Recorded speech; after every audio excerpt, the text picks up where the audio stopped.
Hello, शाद love life में आप सबका स्वागत है। अस्सलाम वालेकुम, नमस्ते, नमस्कार, सत श्री अकाल। जी हाँ, रमज़ान को अब हम अलविदा बोलने वाले हैं और मेरा एक भी वीडियो इस रमज़ान में आया नहीं है। मैंने रोज़ा तो नहीं रखा है because I just give birth to a kid, but मेरे घर में बाकी सब रोज़दार थे।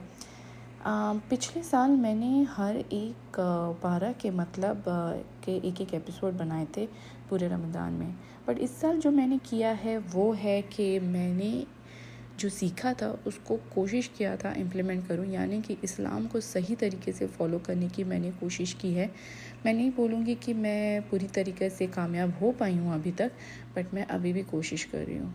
और कुछ चीज़ें जो बहुत इम्पॉर्टेंट है जो मैं ट्राई कर रही हूँ इस साल फ़ॉलो करने के लिए, वो है पहला कि कंप्लेन ना करूं। और ज़ाहिर सी बात है, हमें आदत हो चुकी है कि हम हर चीज़ का कंप्लेन करते हैं और बहुत मुश्किल है कि हम कंप्लेन ना करें।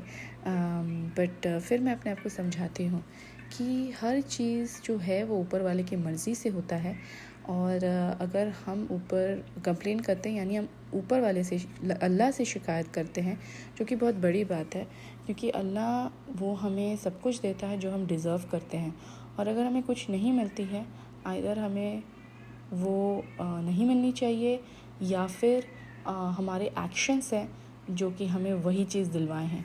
तो आप अपने एक्शंस को बदलिए तो अल्लाह ताला आपको वही देंगे जो आपकी गुजारिश है, और आपको कंप्लेन नहीं करना पड़ेगा। दूसरा चीज़ है, अगेन, एक्सपेक्टेशंस नहीं रखिए लोगों से। अगर हम एक्सपेक्टेशंस रखते हैं, नहीं होता है तो हमें तकलीफ़ होती है।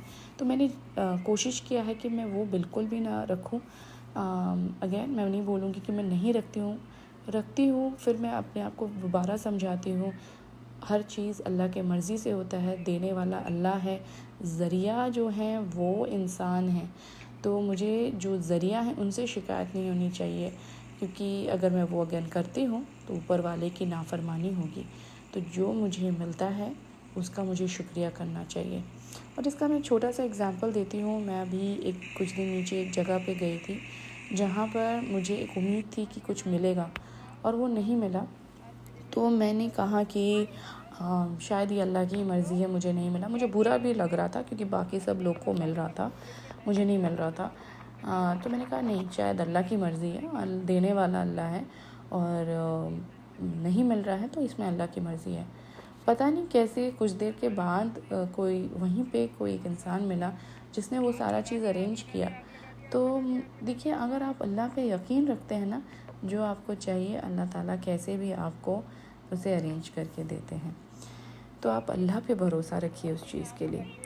और दूसरी बात ये कि अभी और एक बात जो मैंने फ़ॉलो करने की कोशिश की है, जो कि हम कॉमनली बिलीव करने लगे हैं कि नज़र लग जाएगी, जादू टोना, एस्ट्रोलॉजी।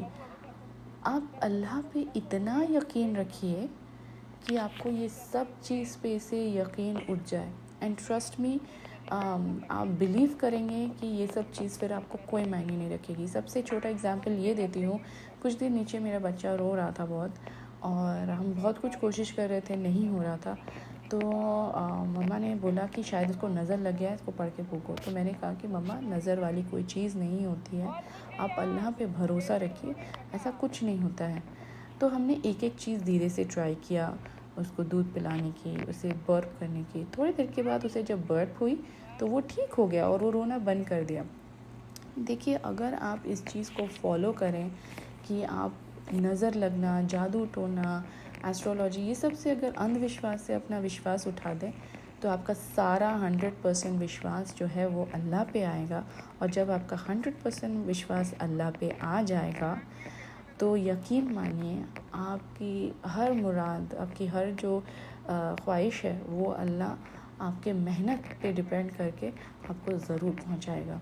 और कहीं ना कहीं आप वो एक्चुअल रीज़न सोचेंगे ये क्यों हो रहा है, rather than just believing on कि अरे नज़र लग गया या जादू टोना है, etcetera etcetera.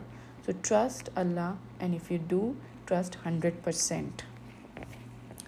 Last but not the least, मैं ज़्यादा नहीं खींचना चाहती, last but not the least, कुरान शरीफ को पढ़ना बहुत ज़रूरी है।